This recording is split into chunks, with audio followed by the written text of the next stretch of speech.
ધરતીનો તાત ખેડૂ કહેવાય, પણ એનો સાથ દેવા કોણ જાય? એનું પકવેલું અનાજ અહીંયા સૌ કોઈ ખાય, પણ ખરે ટાણે ખેડૂનું કોણ થાય? એટલે ખેડૂ મનમાં મૂંઝાય, એટલે ખેડૂ મનમાં મૂંઝાય. અંદર ને અંદર એ સળગે છે,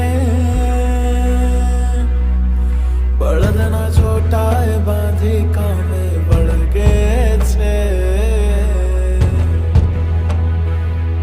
અંદર ને અંદર એ સળગે છે, બળદના ચોટાએ બાંધી કામે વળગે છે. ધ્યાન રાખે છે બધી મોસમનું, ધાન બધાનું એ તો જીવની જેમ પકવે છે.